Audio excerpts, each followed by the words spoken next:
For 33 agonizing years, a mother kept her porch light burning for a 15-year-old daughter who walked to the store and never came home. Kristy Wesselman's brutal 1985 murder shattered a quiet Illinois community and remained one of the state's most haunting cold cases. While a violent predator hid in plain sight living a quiet life, after slipping through the cracks of a flawed justice system, science and the law were slowly catching up. This is the chilling story of a tragedy that refused to stay buried, the devastating collateral damage left behind, and the patient, undeniable power of DNA.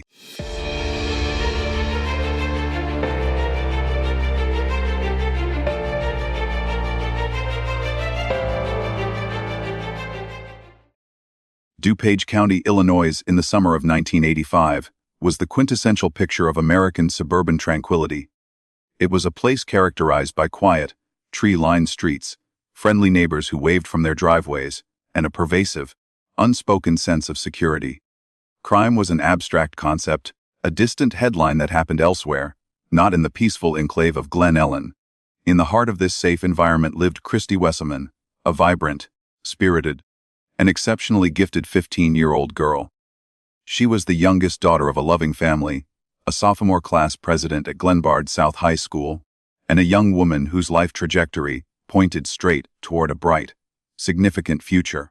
On the warm, lazy Sunday afternoon of July 21, 1985, Kristy embarked on an errand so mundane and routine that it barely warranted a second thought: a quick, solitary walk to the local Jewel supermarket to buy a candy bar and a soda. As she slipped on her sneakers and stepped out the front door, her mother, Sandy, offered a casual, loving farewell. "Be careful, princess. I love you." She expected her daughter back in 20 minutes. She had no way of knowing those would be the very last words she would ever speak to her. Kristy's journey home along a familiar, well-worn dirt path, a shortcut, cutting through a field of sawgrass heavily trafficked by neighborhood children, ended in an unthinkable nightmare. When she failed to return, the mild, ordinary concern of a delayed teenager quickly spiraled into absolute terror. The ensuing search through the fading evening light and into the dark hours of Monday morning yielded nothing. It wasn't until midday that a detective, stepping off the pavement and pushing through the tall Illinois grass, discovered the horrifying truth. Kristy had been subjected to a brutal, targeted, and devastatingly silent attack. She was murdered just yards away from the path, her young life extinguished in a sudden act of extreme, calculated violence. The discovery of the 15-year-old's body sent an unprecedented shockwave through DuPage County. The protective illusion of safety in the Valley View subdivision was shattered permanently. Parents held their children closer. The once popular shortcut through the field was completely abandoned, and a tight-knit community was left to grapple with the terrifying reality that a violent predator was walking freely among them. What followed was an agonizing descent into the frustrating, heartbreaking world of a cold case. Days turned into weeks, months bled into years, and eventually, entire decades slipped by without a single definitive answer. For 30 excruciating years, the investigation languished in a state of suspended animation. Dedicated detectives chased hundreds of leads, interviewed countless individuals, and stared at the same pieces of evidence until they lost all meaning. Yet, the trail had gone entirely cold. The killer had vanished like a ghost, leaving behind no witnesses, no discernible physical trail, and a silence that deafened the town. For the Wesselman family, the pain was not a fading memory but a living, breathing entity. Sandy Wesselman refused to let her daughter's memory fade into the dusty archives of unsolved mysteries. She kept her phone number the same, stayed in the exact same house where she last saw Kristy, and relentlessly called the sheriff's office year after year, keeping a metaphorical porch light burning for a truth that seemed increasingly out of reach. The community, while forced to move forward with their lives, never truly forgot the girl who stayed frozen at 15. However, while human investigative efforts hit a seemingly impenetrable wall, forensic science was quietly and methodically catching up to the killer's hidden tracks. At the crime scene in 1985, investigators had managed to collect crucial biological evidence left behind by the perpetrator. In the mid-1980s, this evidence was virtually useless, a silent witness locked inside an evidence kit waiting for a technological future that hadn't yet arrived. By the year 2000, that future began to materialize, The unknown killer's DNA profile was successfully extracted and uploaded into CODIS, the National DNA Database. But a database is only as effective as the names it holds. For 15 years, the profile operated as a digital ghost, silently scanning millions of offender entries year after year, finding absolutely nothing. The true turning point, the undeniable catalyst that would eventually unravel the 3-decade mystery, was a landmark piece of legal reform. In 2002, driven in part by the profound tragedy of Kristy's unsolved murder, the Illinois legislature passed a pivotal law requiring all individuals convicted of a felony in the state to submit a DNA sample to the state database. It was an ingenious legislative trap, patiently set and waiting to be sprung. The agonizing 30-year wait finally culminated in a spectacular and unexpected breakthrough in September 2015. The digital ghost finally found its exact match. A routine database comparison hit a perfect strike against a man who had recently been arrested for a minor domestic battery charge and, because of the 2002 law, was forced to submit his DNA. The science, irrefutable and cold, bridged a 3-decade gap in an instant, proving that the light of justice, no matter how long it is delayed, can still pierce through the darkest of mysteries. This remarkable convergence of relentless familial love, evolutionary forensic science, and proactive legal reform finally pulled the curtain back on a monster, setting the stage for a long overdue reckoning. After the shocking arrest of Michael R. Jones in September 2015, the wheels of justice, which had been completely stalled for exactly 3 decades, finally began to turn. However, the legal system moves at its own deliberate, often agonizingly slow pace, especially when the stakes are absolute. For more than 2 years, the Wesselman family endured a new kind of waiting game as Jones sat behind bars in the DuPage County Jail, held without bail. His defense attorneys filed motions, challenged the handling of the decades-old DNA evidence, and scrutinized the chain of custody, preparing for a high-stakes and highly publicized trial. The community of Glen Ellen braced itself to relive the gruesome, heartbreaking details of July 1985. But as the trial date loomed closer, the overwhelming, crushing weight of the irrefutable biological evidence forced a sudden, dramatic shift in the narrative. On January 18, 2018, the very day the jury trial was scheduled to commence, a stark pivot occurred inside the DuPage County Courthouse. Rather than face a jury of his peers and the absolute certainty of the state's modern forensic arsenal, 64-year-old Michael R. Jones chose the path of self-preservation. In a clinical, hushed courtroom setting, he officially entered a guilty plea to 1 count of first-degree murder. This calculated, 11th-hour move was part of an agreement, carefully brokered to spare him the absolute maximum penalty of a natural life sentence without the possibility of parole.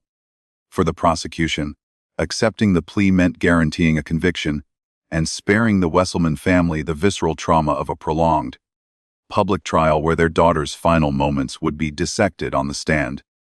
For the family, hearing the word, guilty, finally fall from the lips of the man who had haunted their nightmares for 33 years was a moment of profound, indescribable gravity. It was the definitive validation of a truth they had sought for over 12,000 days.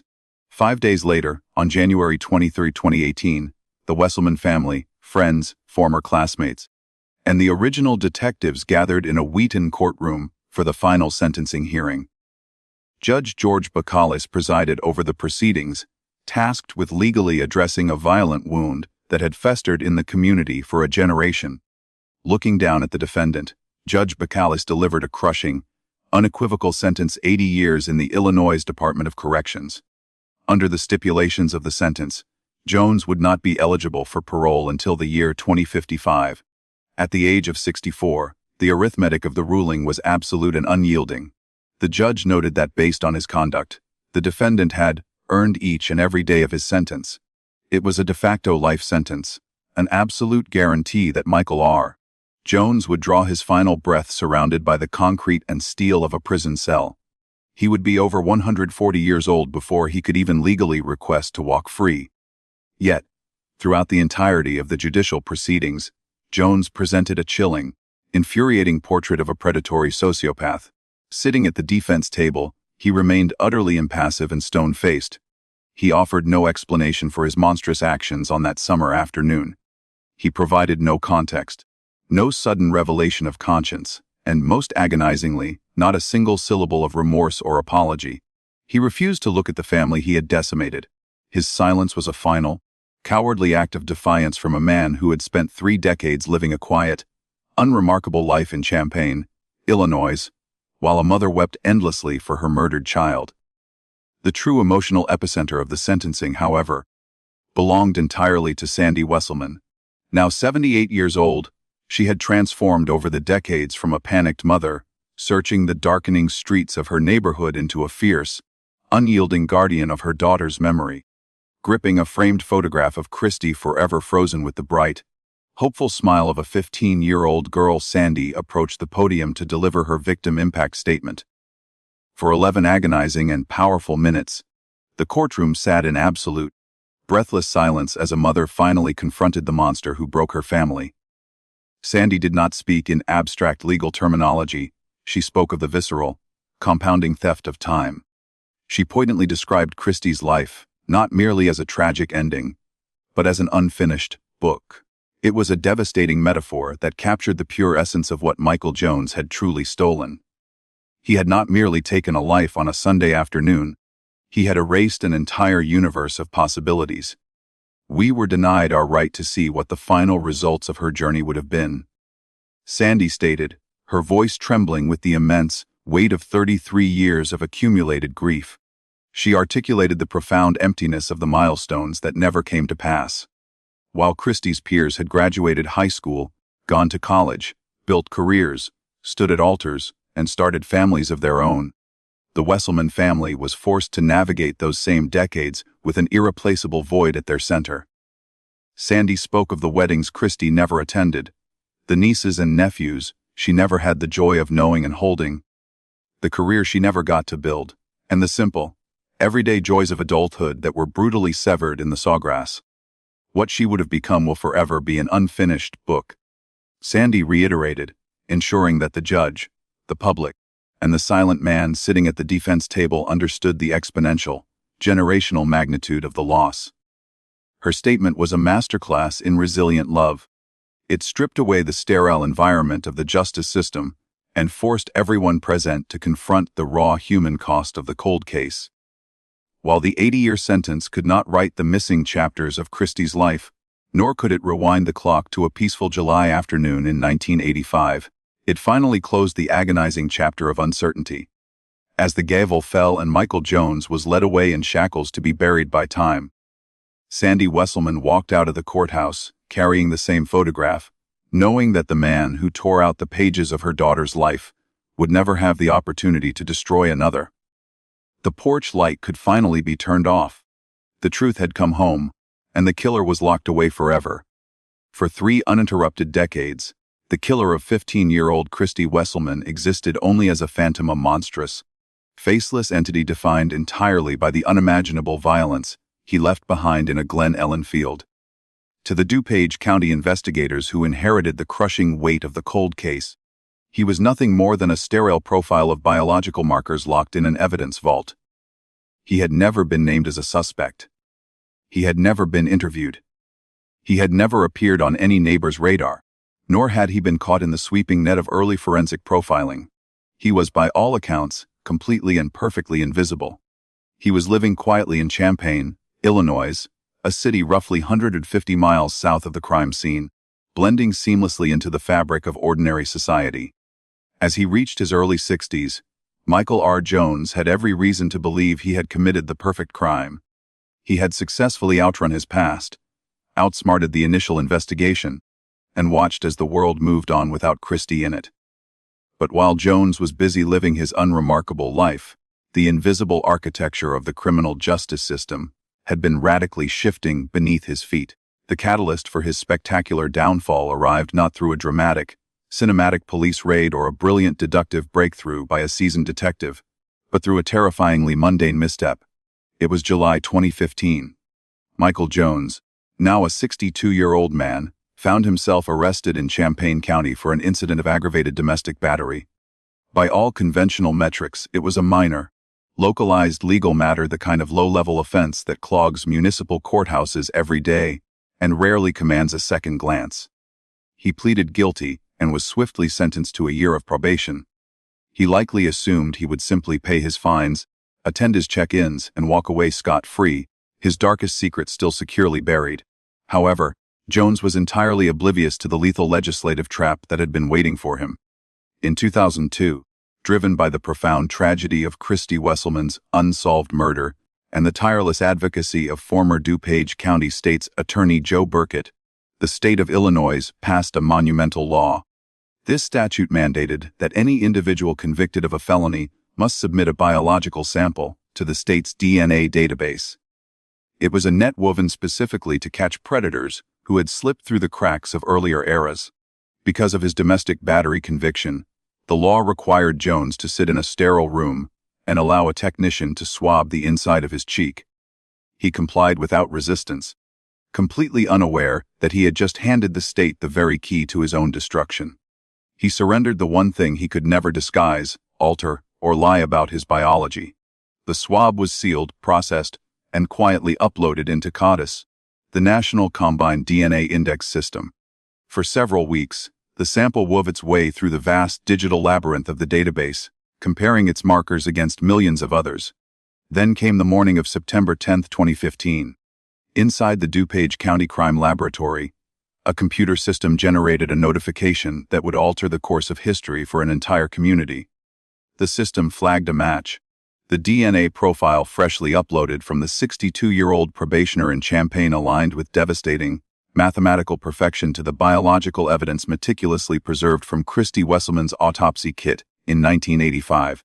The profile that had operated as a silent, digital ghost for 15 years had finally attached itself to a living, breathing human being. The technicians and investigators stared at the name on the screen: Michael L. R. Jones. It was a name that had never, not even once, surfaced in the tens of thousands of pages of the Wesselman case file. The sheer magnitude of the match was staggering. Forensic experts calculated the probability of a random, coincidental match. The odds were 1 in 1.5 quadrillion. To put that into perspective, it is a number so astronomically large that it effectively eliminates any margin of human error or cosmic coincidence. The science was absolute. The 30-year wait was over in a matter of milliseconds. The trap had sprung, closing with the violent, inescapable force of a steel jaw.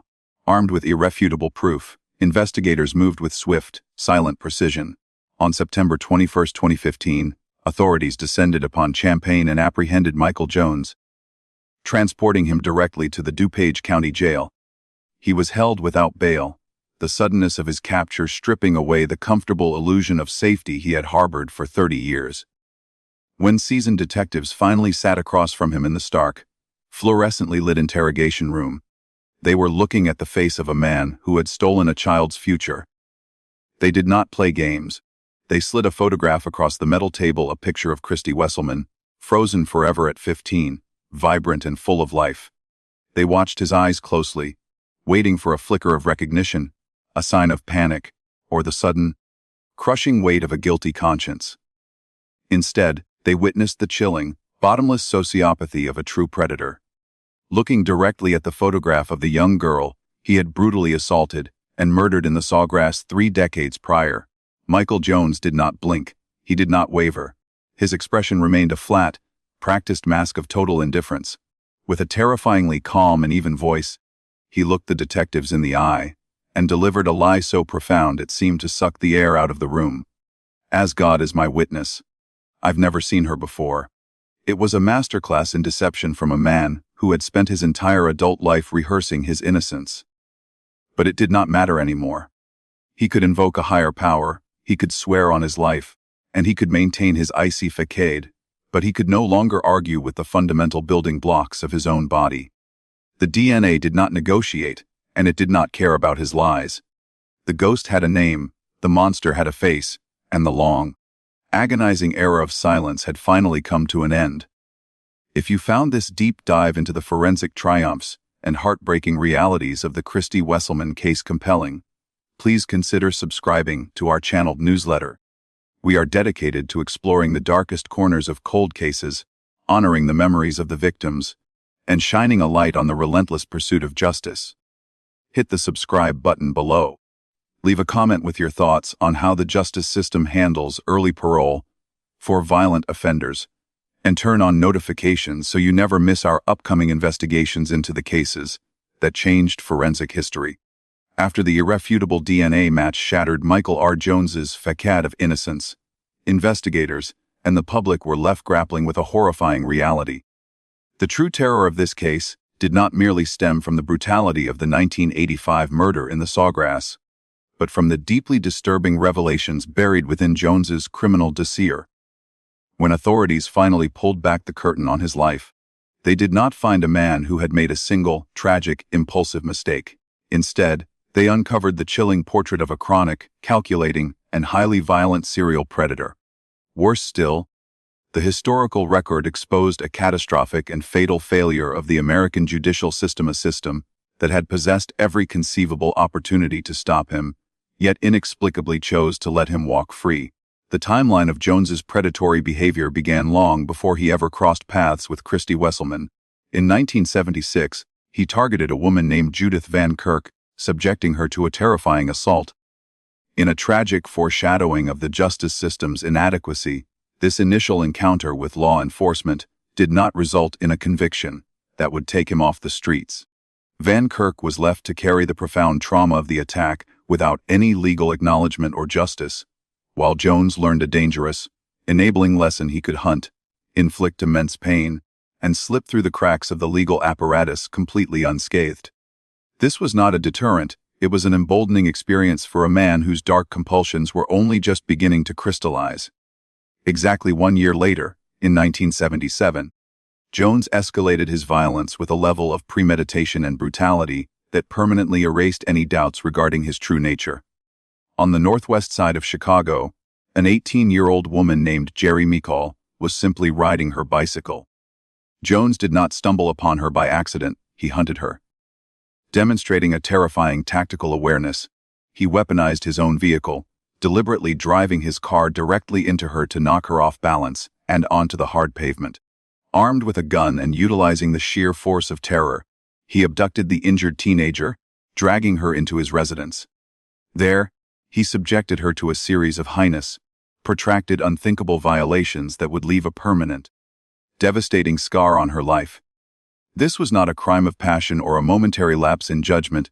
It was a highly organized, deliberate sequence of predatory violence executed by a man who fully understood the mechanics of terror. Following the 1977 kidnapping and rape, law enforcement successfully apprehended Jones. He stood before a judge, feigning deep remorse and attempting to manipulate the court by claiming severe mental health issues that required psychological treatment rather than punitive incarceration. Independent psychiatric evaluations, however, saw right through his charade, concluding that he was completely sane, fully aware of his actions, and exceptionally dangerous. Recognizing the severe threat he posed to society, the judge handed down a sentence of 10 to 20 years in the state penitentiary. It seemed, for a brief moment, that the system had functioned correctly. Society was safe, the predator was caged. But the illusion of safety was tragically short-lived. In a decision that defies logic and basic human self-preservation, the Illinois Parole Board reviewed his file and determined that a mere 6 years of good behavior behind bars was sufficient rehabilitation for a violent, calculating rapist. In 1983, the heavy iron gates of the prison swung wide open. The state released a wolf back into the fold, and egregiously, they did not even bother to notify his previous victims that the man who had tormented them was once again roaming the streets free. The consequences of this fatal judicial loophole were absolute and irreversible. The system had gambled with public safety, and a 15-year-old girl paid the ultimate price. Less than 2 years after walking out of prison a free man, Michael Jones found himself near Glen Ellen on a warm Sunday afternoon in July 1985. The rehabilitation the parole board had so confidently believed in was a complete mirage. His predatory instincts had not been cured, they had simply been paused. When he saw Kristy Wesselman walking alone toward the Jewel supermarket, the dormant monster awoke. The timeline is a bitter, jagged pill to swallow. Had the justice system simply forced Michael Jones to serve the absolute minimum of his 10-year sentence, he would have been sitting securely in a jail cell in 1985. Kristy Wesselman would have walked home safely with her candy bar. As Jerry Michael, his 1977 victim, would later state with searing clarity outside the courthouse decades later, had he served at least the 10 years, we wouldn't be here today for this. After brutally extinguishing Kristy's life, Jones retreated into the shadows, embarking on a 3-decade masquerade of normalcy that makes his crimes even more stomach-churning. While the Wesselman family drowned in a sea of grief and the community of Glen Ellen locked their doors in terror, Jones relocated to Champaign, Illinois. He married, held down jobs, and blended seamlessly into the mundane rhythms of suburban life. But the most chilling detail of his 30 years as a free man was his chosen form of entertainment. Neighbors and acquaintances later revealed that Jones was obsessively fascinated with true crime television and detective novels. He was not just a killer. He was an arrogant student of his own dark craft. He spent his evenings sitting comfortably in his living room, watching forensic investigators solve murders on screen, reading about police procedures, and likely marveling at his own perceived genius. He believed he had outsmarted the detectives, the forensics, and the world. He lived with the smug, silent satisfaction of a man who thought he had beaten the system, confident that the evidence kit sitting in the DuPage County storage room was nothing more than forgotten trash. The portrait of Michael R. Jones is ultimately not just a picture of a sadistic killer, but a glaring, neon indictment of a justice system that prioritized administrative leniency over the lives of innocent women and children. It is a terrifying reminder that sometimes, the monsters are not hiding in the dark woods. They are let out the front door of the penitentiary by the very people sworn to protect us. When the heavy oak doors of the DuPage County courtroom finally swung shut on January 23, 2018, sealing Michael R. Jones away in the darkest corners of the penal system for the remainder of his natural life, a profound and deeply complex silence settled over the community of Glen Ellen. For 33 grueling years, the town had been collectively holding its breath, burdened by the invisible, suffocating weight of an unsolved atrocity. The sentencing delivered the fierce, unyielding sword of legal justice, unequivocally punishing the man who had stolen a child from their streets. Yet, as the gavel's echo faded and the initial wave of relief washed over the Wesselman family and the local residents, a poignant realization remained. While the monster had been successfully caged and permanently removed from society, the terrifying void he created on that Sunday afternoon in 1985 still existed. A prison sentence, no matter how long or severe, possesses no magical power to rewind time, to rewrite history, or to resurrect the vibrant 15-year-old girl who was so violently erased from the world. True healing for the community required something far beyond the sterile confines of a courtroom. It required an act of collective love, a deliberate reclamation of Kristy's memory from the darkness that had surrounded it for over 3 decades. The epicenter of this profound emotional reclamation was found among the Glenbard South High School class of 1988. These were Kristy's peers, her friends, her teammates, and her fellow students. They were the kids who had walked the exact same suburban sidewalks, who had sat in the same fluorescent-lit classrooms, and who had shared the same innocent, sprawling dreams of the future. But while Kristy was tragically frozen in time at age 15, her classmates had been forced to continue the painful process of growing up under the long, chilling shadow of her murder. They navigated the complex journey of adulthood. They graduated, attended college, forged careers, stood at wedding altars, and eventually held their own children in their arms. Through every major life milestone, the silent absence of Kristy Wesselman echoed in the background. When the shocking news broke that her killer had finally been identified through DNA and brought to justice, the dam of suppressed grief and collective memory among her former classmates completely broke. But this time, their shared sorrow did not morph into fear or despair. Instead, it rapidly transformed into a powerful, mobilized, and fiercely determined call to action. The class of 1988 refused to let the final chapter of Kristy's story be written by a sadistic predator in a courtroom. They understood that if the narrative ended solely with Michael Jones's incarceration, the darkness would still maintain a terrifying grip on her memory. In a beautiful, spontaneous uprising of community spirit, her former classmates reconnected, banding together from across the country to channel their unresolved grief into a tangible, enduring force of good. Almost immediately following the killer's conviction, they launched a passionate grassroots fundraising campaign. Their objective was singular, clear, and deeply moving: to fully restore and permanently endow the Kristy Wesselman Memorial Scholarship at Glenbard South High School. The community's response was nothing short of overwhelming. Donations poured in, not just from the alumni of 1988, but from across the entire Glen Ellen community, from people who had known her, from parents who remembered the terror of 1985, and from strangers who were simply moved by the tragedy of her unfinished book. The financial outpouring was a physical manifestation of love, a collective refusal to let her name fade into the dusty archives of true crime history. They successfully resurrected the memorial fund, ensuring that it would be financially sustained for generations to come, standing as an unshakable monument to her life. However, the true brilliance and profound emotional resonance of the Kristy Wesselman Memorial Scholarship lies in its highly specific criteria.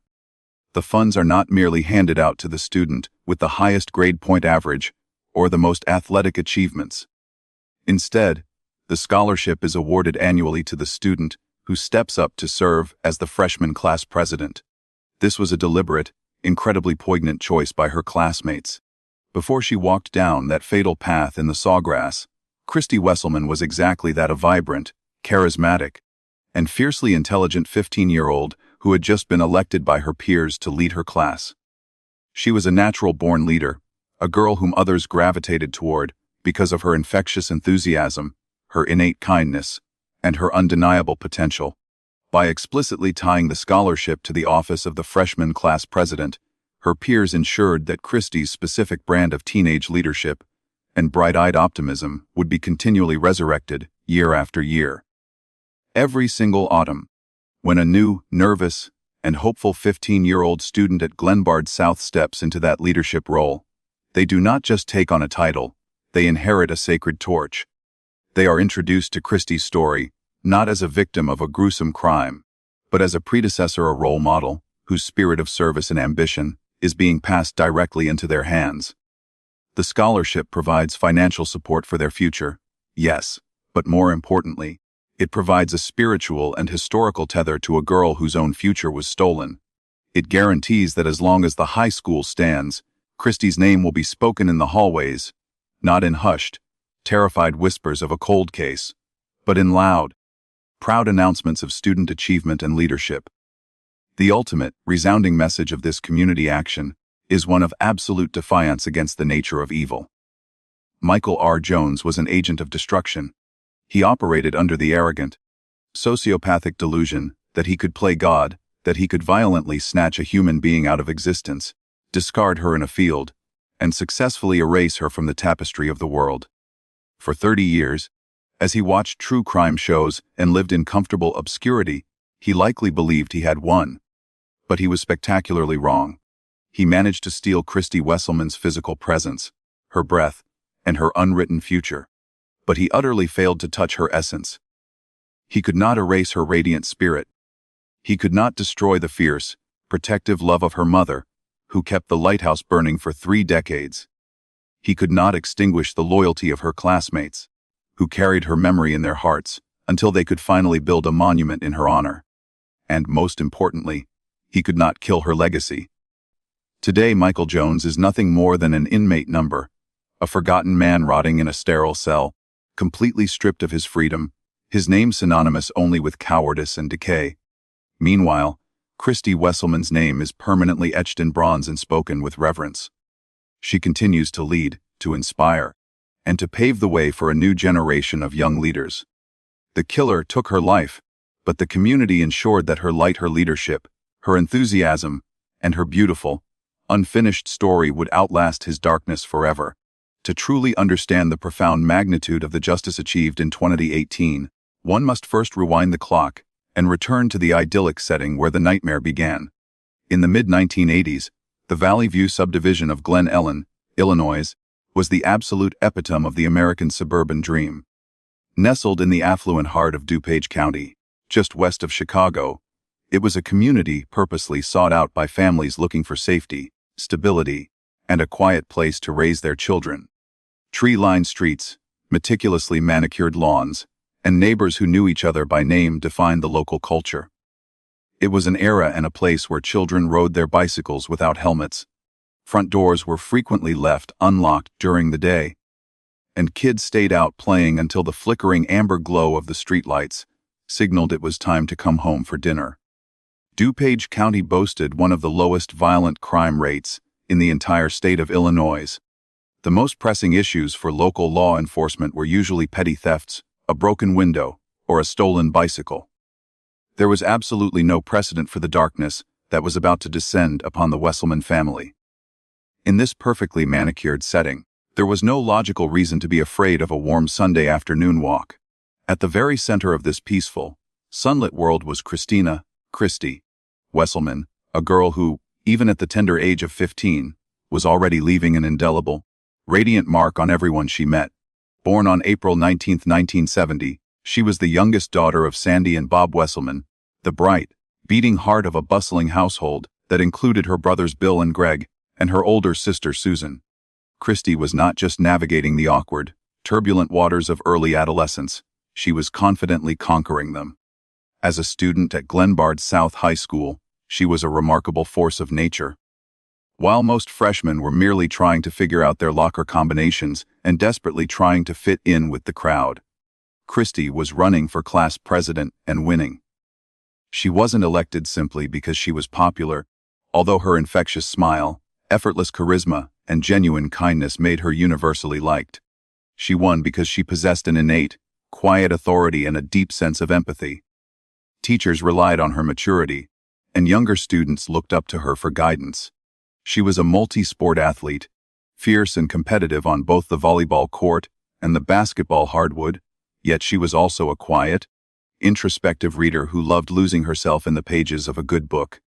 Her mother, Sandy, would later spend years trying to find the exact right words to describe her youngest child, continually returning to a few simple but powerful adjectives: vibrant, spirited, gifted, and amazing. Having already been chosen by her peers to serve as the sophomore class president for the upcoming school year, Kristy had a clear, undeniable trajectory. She was a young woman pointing straight out of Glen Ellen towards something incredibly significant. Her life was a beautiful, compelling story that had only just begun to unfold its earliest chapters.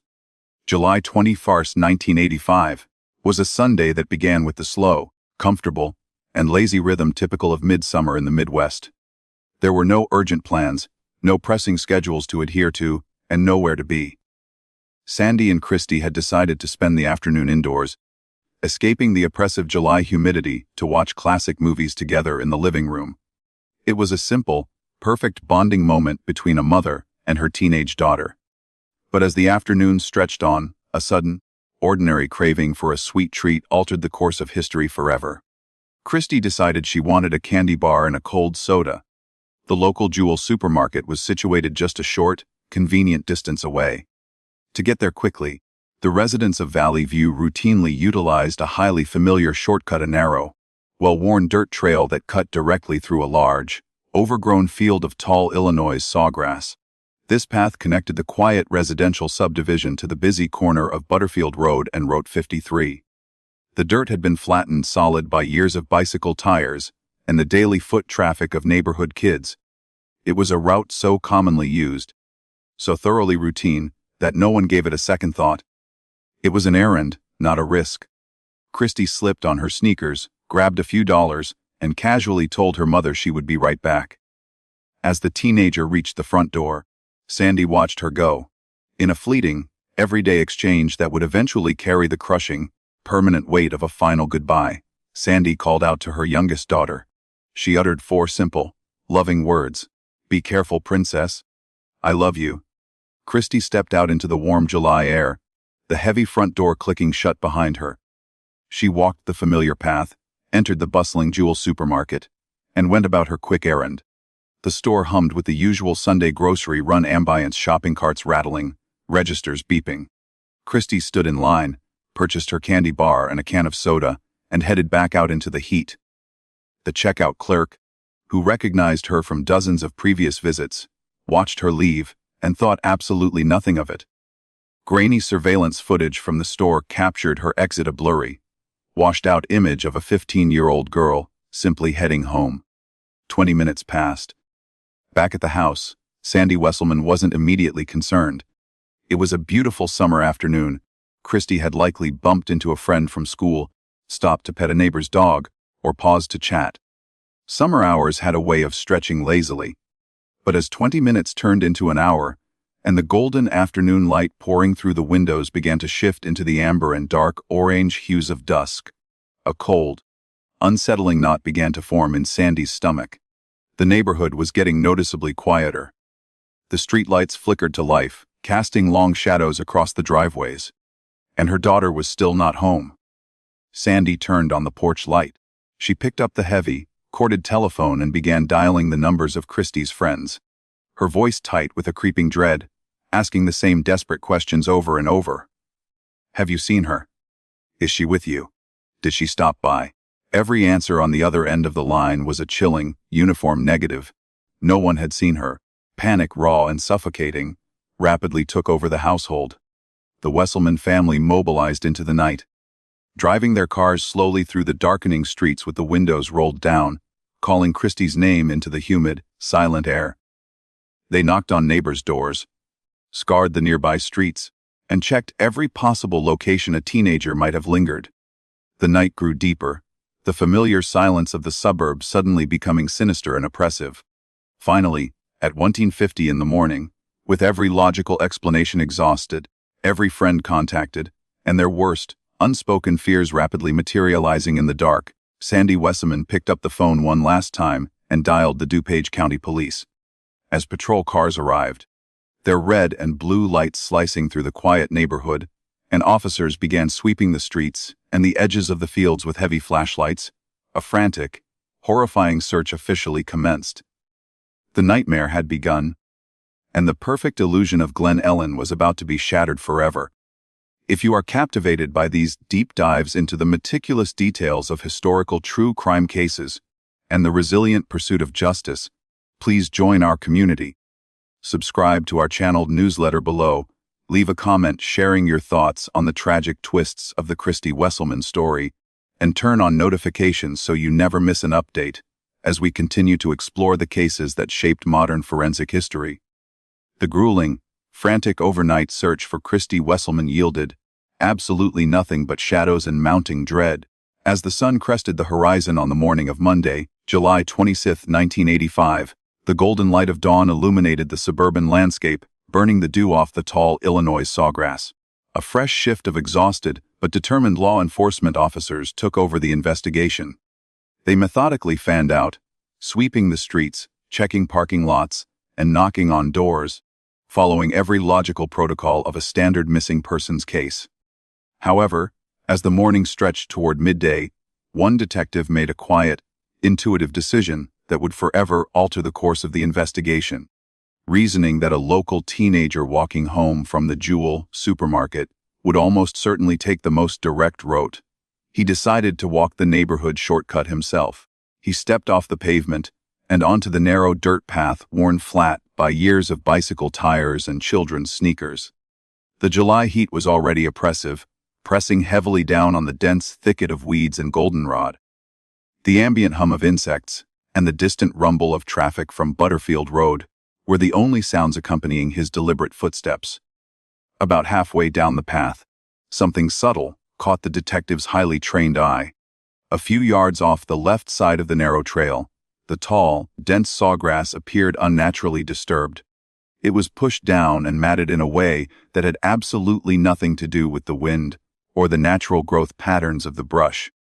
The earth dipped slightly in that specific spot, creating a small, naturally hidden hollow within the overgrown thicket.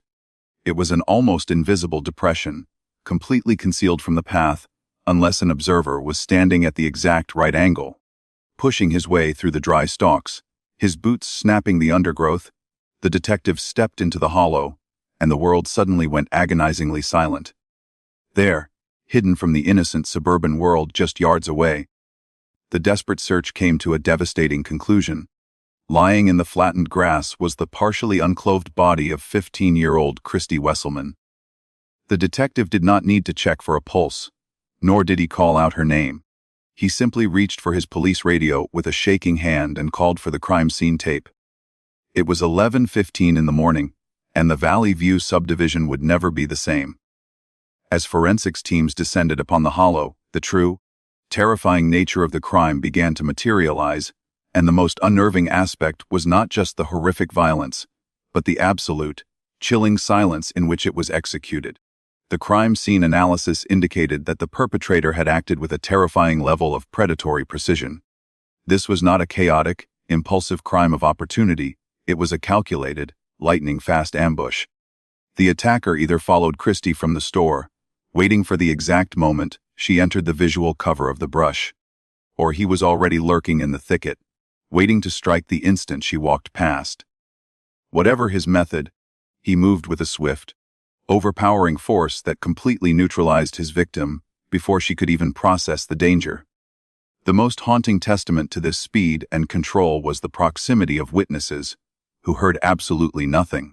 Just dozens of yards away from the hollow, a local family had been hosting a backyard barbecue throughout that Sunday afternoon. They had been outside for hours, laughing, talking, and cooking, completely oblivious to the nightmare unfolding just a stone's throw away. A nearby gas station attendant working a full shift reported the exact same eerie silence. The killer had dragged a 15-year-old girl off a public path and murdered her without allowing a single scream to pierce the tranquil suburban air. The physical evidence left behind in the dirt painted a heartbreaking juxtaposition of childhood innocence and monstrous cruelty. Just a few feet from Kristy's body, investigators found a candy bar, half-eaten. She had literally been in the middle of enjoying her Sunday treat when the predator struck, a devastating detail that collapsed the distance between a clinical police report and the tragic reality of a young girl's stolen life. As the medical examiner processed the scene, they successfully recovered a sample of biological material left behind by the attacker. However, the tragedy of 1985 was that forensic science had not yet caught up to the demands of the justice system. The biological sample was a crucial key, but without the existence of modern DNA profiling or a national database, it was virtually useless. It was carefully sealed, labeled with a case number, and locked away in a cold storage room, forced to wait decades for the world to invent the technology to read it. Finally, there was one glaring omission from the scene that investigators immediately recognized as vital. Kristy had left her home wearing a small, distinctive gold ring, size 4.5, set with a slightly chipped pearl, a beloved family heirloom. It was missing from her finger and nowhere to be found in the hollow. The killer had taken it as a twisted trophy. Recognizing its investigative value, police made a strategic, deliberate decision to withhold the existence of the stolen ring from the public and the press. For over 2 decades, they kept it a closely guarded secret, holding it back as the ultimate filter to weed out false confessions. Knowing that only the true monster who walked out of that sawgrass would know he had a chipped pearl in his pocket. When a horrific crime goes unsolved, the agonizing delay of justice often creates a dangerous blast radius, threatening to consume anyone caught within its proximity. In the desperate, high-stakes pursuit of a violent predator, the immense pressure placed upon law enforcement to produce a suspect can sometimes cause the machinery of the justice system to turn entirely blind. In this relentless pursuit, the system inevitably creates invisible victims, individuals whose lives are thoroughly dismantled not by a killer's hands, but by the devastating tunnel vision of a flawed investigation. The most tragic collateral damage in the Kristy Wesselman cold case was a man named Dana Henry, whose only connection to the unthinkable atrocity was the sheer, brutal misfortune of geography. In 1985, Dana Henry was a 34-year-old man living in a house that belonged to his mother, situated extremely close to the overgrown field where Kristy's life was violently taken. Specifically, the backyard of his residence sat approximately 100 yards from the hidden hollow in the sawgrass. In the agonizing absence of physical footprints, foreign fibers, or eyewitness accounts, this mere 100 yards became the entirety of the original suspicion against him.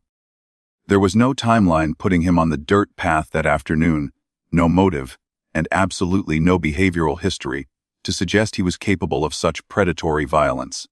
He was simply the man who lived too close. From the very first week of the investigation, Henry found himself swept firmly into the detective's radar. Though he consistently denied any involvement and fully cooperated with early questioning, the suffocating cloud of police suspicion refused to dissipate. By 1988, 3 long years had passed without an arrest, and the investigation had quietly stalled. However, a revolutionary new investigative tool was slowly crossing from laboratory research into standard criminal procedure, DNA profiling.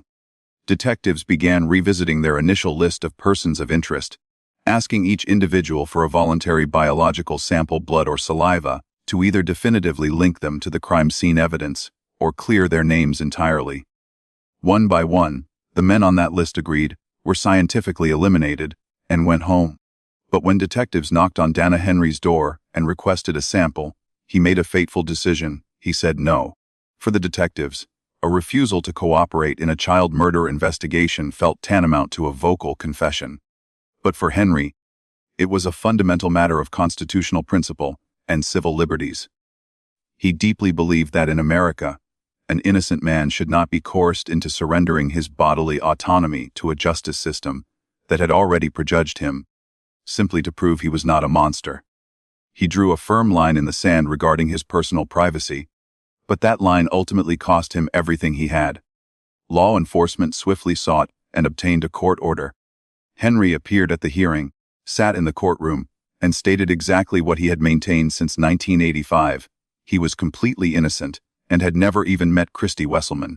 The judge, unmoved by his plea for civil rights, held him in contempt of court. What transpired next was a harrowing violation of basic human rights. Henry was taken to a local jail cell, where he was reportedly stripped of his clothing and held for days without his Miranda rights being read. He was subjected to sustained, isolating psychological pressure deliberately designed by the authorities to break his will. After enduring days of this coercive, dehumanizing treatment, the system achieved its intended outcome. A broken man finally agreed to provide the biological sample. When the laboratory results finally returned, they confirmed what Henry had been shouting into the void for years. His DNA did not match the biological evidence recovered from the crime scene. Dana Henry was, in every legal, biological, and factual sense, an innocent man. But this scientific exoneration was a deeply hollow victory. The laboratory result could clear his name on an official police file, but it possessed no power to reverse the catastrophic damage that had already been inflicted upon his reality. The legal battle to defend himself had exacted a crushing financial toll. Henry's legal fees amounted to approximately $50,000, a staggering, life-altering sum in the late 1980s. To pay the lawyers who kept him out of prison, he was forced to take out a massive mortgage, a debt that eventually swallowed him whole and led to the total loss of his home. But the financial bankruptcy paled in comparison to the social eradication he endured. In a tight-knit community, being publicly branded as the primary suspect in a horrific child murder left a permanent, toxic stain. Friends vanished. Family members quietly pulled away. Even after the DNA definitively cleared him, the suspicion in the town had calcified. To many, he would always be the man who got away with it. Forced to flee the toxic environment of DuPage County, Henry relocated to try and rebuild. But the version of Dana Henry that existed before 1988 had been eradicated. Decades later, he tragically summarized his emotional state in a single, devastating sentence. "I've had 2 settings over the last 30 years: angry and depressed." When the real killer was finally sentenced in 2018, Henry attended court hoping for closure, but found none. Watching justice be served to the actual perpetrator did not give him his house back, nor did it restore his stolen years. And perhaps the most egregious, unforgivable insult of all across more than 3 decades. Through every forensic development and the final resolution of the case, not a single individual from the DuPage County Sheriff's Office or any official entity ever offered Dana Henry a formal apology for destroying his life. As the 1980s quietly gave way to the 1990s, the initial fevered momentum of the Kristy Wesselman murder investigation inevitably began to slow. The acute, gripping tragedy that had shattered the Valley View subdivision slowly transitioned into a haunting, static reality. DuPage County detectives had aggressively pursued hundreds of leads, interviewed countless individuals, and chased down every conceivable rumor that floated through the panicked community. Yet, each promising avenue systematically collapsed upon closer inspection, terminating in a frustrating, agonizing dead end. The biological evidence recovered from the crime scene lay dormant in a locked storage room, a silent witness waiting for a technological future that was still years away from fruition. The case file, once a dynamic and evolving document, was relegated to a drawer. The investigation did not abruptly die, it simply froze, entering the uniquely tormenting purgatory of a cold case. For the seasoned detectives, it became a deep professional scar, but for the Wesselman family, the silence was an all-consuming, daily nightmare. As if the unbearable weight of ambiguous loss and a completely stalled investigation were not enough, the Wesselman family's grief was maliciously compounded by the actions of an obsessed stranger. In late 1985, shortly after the murder, a local man named Willis inserted himself into the family's nightmare, initiating a relentless campaign of psychological torment disguised as helpful intervention. Willis claimed to possess insider knowledge regarding the true identity of Kristy's killer. Over the course of nearly 4 agonizing years, he bombarded the grieving family with a continuous stream of letters, convoluted theories, and fabricated tips. He spun elaborate, fictitious scenarios, dangling the promise of closure just out of reach. Desperate for any semblance of an answer, the Wesselmans dutifully passed every single piece of correspondence to law enforcement. Detectives were obligated to follow up on Willis's claims, expending precious investigative resources and emotional energy, only to watch every single lead dissolve upon contact with reality. The information was always factually incorrect, logically incoherent, and completely disconnected from the actual crime scene evidence. This chronic false hope forced the family to repeatedly rip open their deepest wounds, thrusting them back to the visceral trauma of July 1985 time and time again. By 1989, the psychological toll had reached its absolute limit. The family filed a formal complaint, and a judge issued a strict restraining order, legally barring Willis from ever contacting them again. The police ultimately investigated Willis himself, confirming he had absolutely no connection to the murder. He was merely a disturbed individual feeding off their profound vulnerability. While the surrounding community of Glen Ellen slowly learned to absorb the tragedy and move forward, Kristy's mother, Sandy Wesselman, fiercely refused to let her daughter be relegated to the past.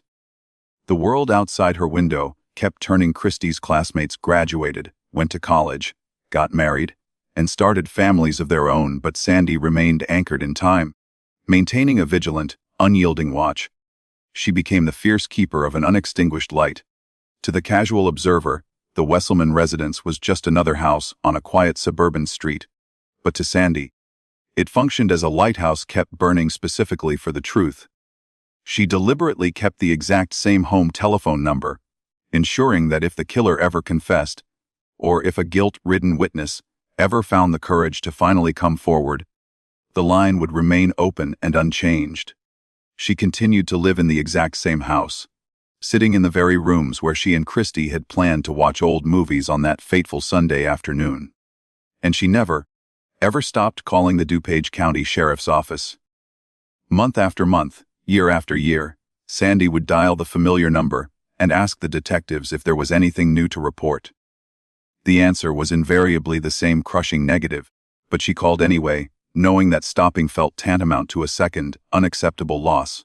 She was absolutely determined to ensure that the men carrying the badges never forgot the name Kristy Wesselman. By 2011, 26 years had passed since Kristy walked out the front door. The original detectives had retired, and a new generation of investigators had inherited the cold case file, taking on the massive burden of the unsolved mystery. Every known investigative trail had long since evaporated. Realizing that they were completely out of options, Sandy made a heartbreaking but strategically necessary decision.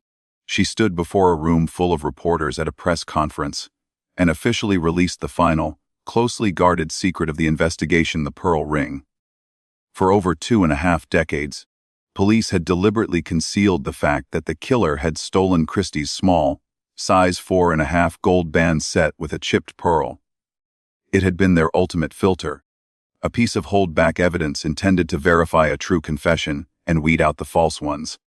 But now, With the leads entirely dried up, there was nothing left to protect it for. Releasing the specific description of the ring to the public was the absolute last card left to play. It was a desperate, agonizing Hail Mary pass, hoping against hope that a pawn shop owner, a former girlfriend, or an observant confidant might recognize the specific piece of heirloom jewelry. Standing at the podium, Sandy looked directly into the camera lenses and addressed the phantom killer who had haunted her life for decades. "There's a man out there who thinks he got away with murder," she stated with deliberate, steel-edged clarity. "Please help us take away his dream. He stole all of Kristy's."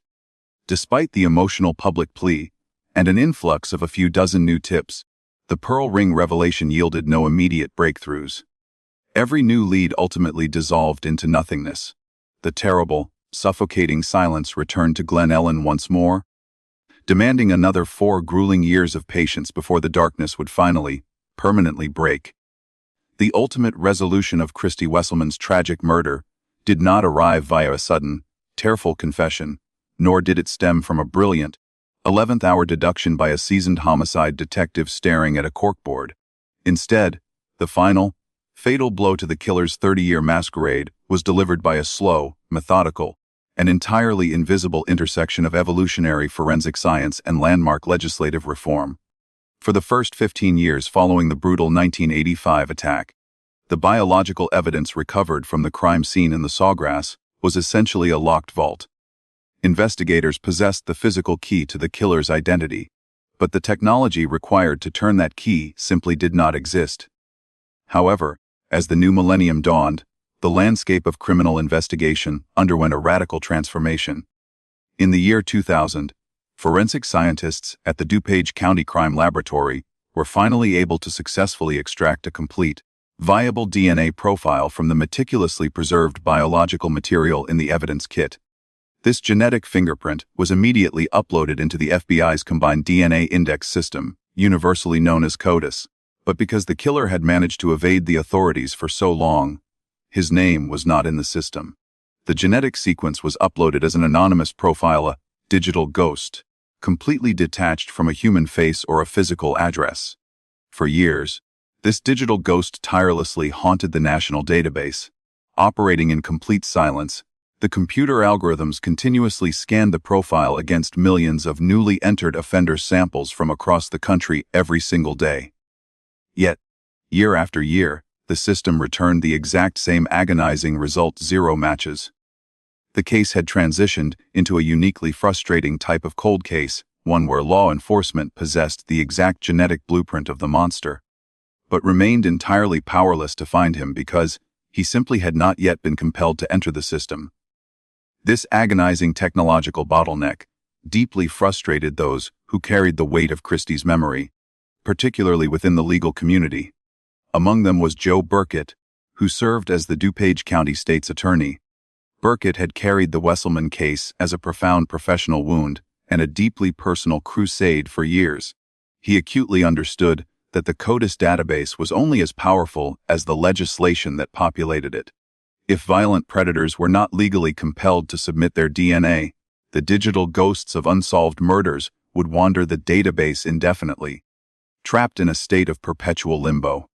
Driven by the devastating stagnation of Kristy's case, and haunted by the knowledge that her killer's profile was sitting uselessly in the system catching nothing, Burkett spearheaded a fierce, relentless push for legislative reform in the state of Illinois. His tireless advocacy culminated in a monumental victory in 2002, when the Illinois legislature officially passed a sweeping law mandating that any individual convicted of a felony offense must submit a DNA sample to the state database. Burkett openly stated that the heartbreaking, unsolved murder of the 15-year-old Glen Ellen girl was a direct, primary catalyst for his fight to change the law. He recognized the fatal gap that allowed predators to slip away after serving light sentences in earlier eras, and he designed this legislation specifically to close it permanently. The 2002 law was, in essence, a sophisticated, invisible trap, a legal snare born directly from a mother's unending grief and a community's horrific tragedy, carefully set and quietly left waiting on a shelf. No one in the legislature or the state's attorney's office knew exactly when or whose name that legislative trap would eventually catch. But they possessed the patience to let it work. For 13 long years, the law sat on the books, steadily forcing thousands of convicted felons to surrender their biological markers. Meanwhile, living a quiet, unassuming life 150 miles away in Champaign, Illinois', Michael R. Jones remained completely oblivious to the tightening net. He had successfully evaded justice for 3 decades, entirely unaware that the legal architecture of the state had shifted specifically to hunt men exactly like him. The climax of this decades-long waiting game arrived not with a roar, but with a routine administrative procedure. When Jones was arrested in July 2015 for a relatively minor aggravated domestic battery charge and subsequently pleaded guilty, the 2002 law immediately snapped into effect. The statute afforded him no choice and no negotiation. He was a convicted felon, and therefore, he was legally required to provide a cheek swab. He surrendered the sample without resistance, likely believing it was just another mundane bureaucratic step in his probation process. He had absolutely no idea that he was handing over the final piece of a 30-year puzzle.